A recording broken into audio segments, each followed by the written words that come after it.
निरञ्जनं नित्यमनन्तरूपं भक्तानुकम्पाधृतविग्रहं वै ईशावतारं परमेशमिड्डं तं रामकृष्णं शिरसा नमामि।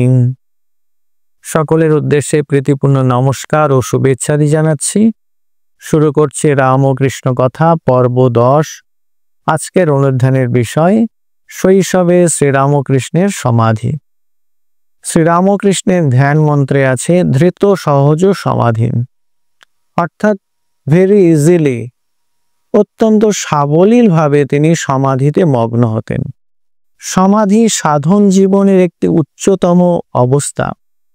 ওই অবস্থা প্রত্যেক সাধকেরই কাম্য। যারা সিদ্ধ পুরুষ তারা হয়তো মাত্র কয়েকবার, হাতে গোনা কয়েকবার ওই সুখ লাভ করে, কিন্তু শ্রীরামকৃষ্ণ মুহুর ওই সুখে মগ্ন হতেন অত্যন্ত সহজ সাবলীলভাবে। আমরা শ্রীরামকৃষ্ণের জীবন লীলা প্রসঙ্গ, কথামৃত ইত্যাদি পাঠ করে আমরা এই তার মুহুর সমাধি মগ্ন হওয়ার কথা জানতে পারি। কিন্তু এইটি শুরু হয়েছিল তার জীবনের 6-7 বছর বয়সে। শ্রীরামকৃষ্ণ তিনি নিজেই বর্ণনা করছেন সেই প্রথম ভাবাবস্থার কথা। তিনি বলছেন, ওদেশে কামার পুকুরে ছেলেদের ছোট ছোট টেকোই করে মুড়ি খেতে দেয়। যাদের টেকো নেই তারা কাপড়ে করে মুড়ি খায়। টেকোই বা কাপড়ে করে মুড়ি নিয়ে তারা মাঠে ঘাটে বেড়াতে বেড়াতে মুড়ি খায়। তারপর বলছেন, সেটা জ্যৈষ্ঠ কি আষাঢ় মাস হবে। আমার তখন 6 কি 7 বছর বয়স। একদিন সকালবেলায় টেকোয় মুড়ি নিয়ে মাঠের আলপথ দিয়ে খেতে খেতে যাচ্ছি। দেখতে দেখতে একখানা মেঘ, কালো মেঘ গোটা আকাশ ছেয়ে ফেলেছে, আর তার পাশ দিয়ে দুধের মতো সাদা এক ঝাঁক বক উড়ে যাচ্ছে।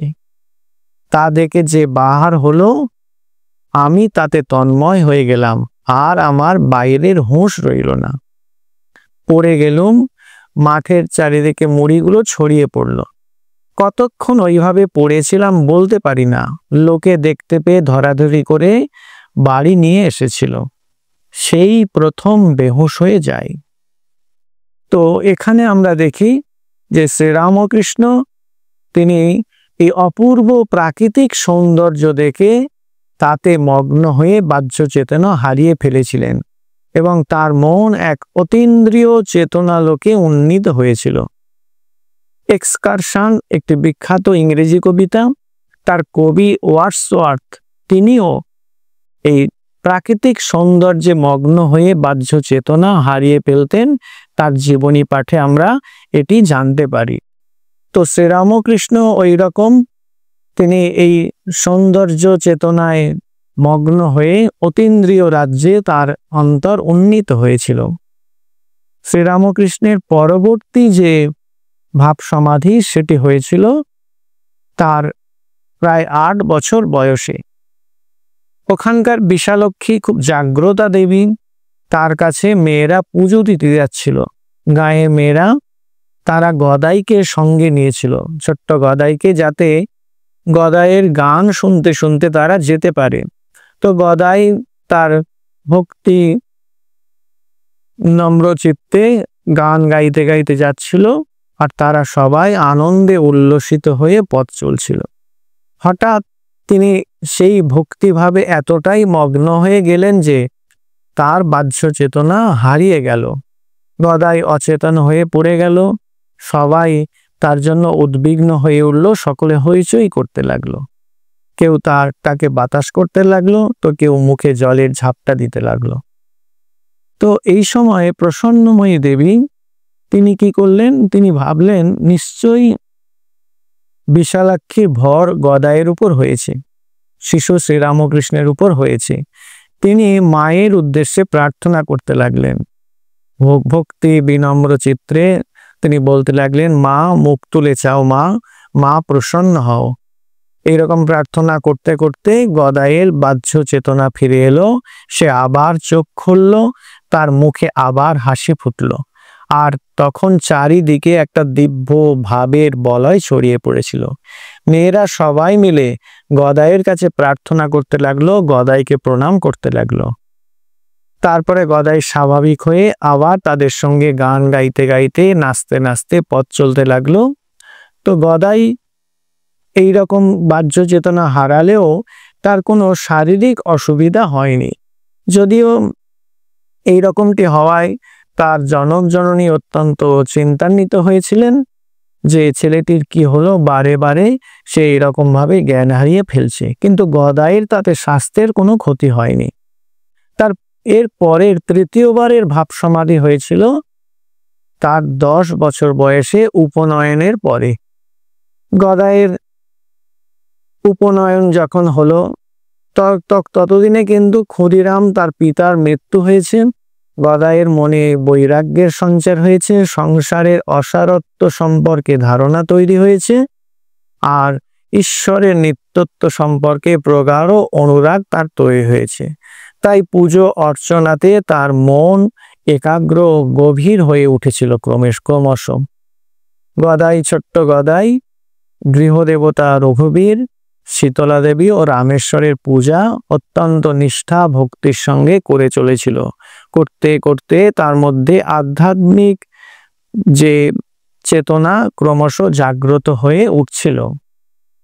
তারপর আমরা দেখছি ক্রমশ শিবরাত্রি এসে গিয়েছিল, আর শিবরাত্রিতে ওই গ্রামে সীতানাথ পাইনের বাড়িতে ধুমধামে করে উদযাপন করা হয়। সেখানে রাত্রি জাগরণের সুবিধার জন্য যাত্রার ব্যবস্থা করা হয়। তো সীতানাথ পাইন তিনি যাত্রার ব্যবস্থা করেছেন, কিন্তু গোল হলো এই যে লোকটি শিব সাজার কথা তিনি অসুস্থ হয়ে পড়েছেন। তখন সবাই প্রমাদ করল, তাহলে কি এই যাত্রা ভঙ্গ হয়ে যাবে? আর এদিকে ওই দিন গদাই সংকল্প করেছিল যে 4 প্রহর তিনি পুজো করবেন। তখন প্রথম প্রহরের পুজো তিনি শেষ করে সবে বসে আছেন, আর এই সময় তার বন্ধুরা গিয়ে হাজির। বন্ধুরা তাকে খুব করে ধরে পড়ল যে তাকে যাত্রার অভিনয়ে নামতে হবে, শিব সাজতে হবে, তা না হলে সমস্ত আনন্দ মাটি হয়ে যাবে। গদাই তো রাজি হলো না। সে বলল, কেন, আমি তো পারবো না, আমি সংকল্প করেছি 4 প্রহর পুজো করব। সবাই বলল যে দেখো, তুমি তো শিব পূজা করলে শিবের চিন্তা যেমন করতে, তো যাত্রাতে শিব সাজলে শিবেরই তো চিন্তা করবে। এ কথাটা তার মনে ধরলো।